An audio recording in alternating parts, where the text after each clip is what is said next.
Alors moi, c'est vraiment par rapport à mon histoire. Et si vous me permettez de m'exprimer, je vais vous expliquer en quoi je suis arrivée RN, parce que c'est pas d'hier. Ouais. Ça fait une dizaine d'années exactement.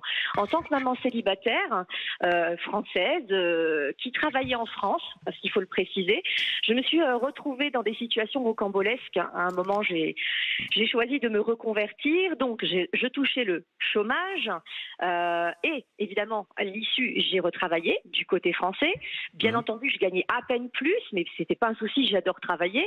J'ai perdu à l'époque les APL parce que je travaillais et je devais dans mon nouveau travail, et j'adorais ça, accompagner, faire des bilans de compétences pour des étrangers venant en France pour obtenir des titres de séjour via l'OFII.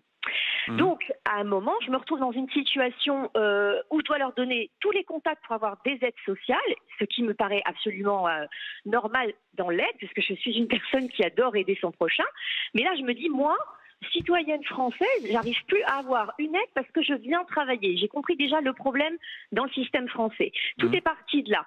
Je me tourne, bon, j'étais plutôt à l'époque, il y avait Nicolas Sarkozy, UMP, donc j'étais plutôt de ce côté-là.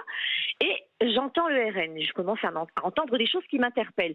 Les flux migratoires, les migrants, tout ce Mmh. qu'on donne en masse, et que nous, en fin de compte, on n'a pas. Donc à un moment, je me sens lésée par mon propre pays. Je n'ai jamais pu avoir à l'époque un logement social parce que je n'étais pas prioritaire. Je Mmh. ne sais pas qu'est-ce qui est la priorité, mais je n'en faisais pas partie. Pourtant, je ne touchais qu'à l'époque 1300 euros net.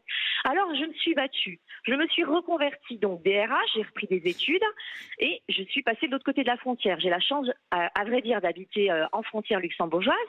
Donc, aujourd'hui, j'ai triplé mon salaire, tout va bien, mais je reste française. Et je me dis, quand je vois mes amis qui sont du côté français, on ne peut pas continuer à léser des citoyens au détriment d'autres.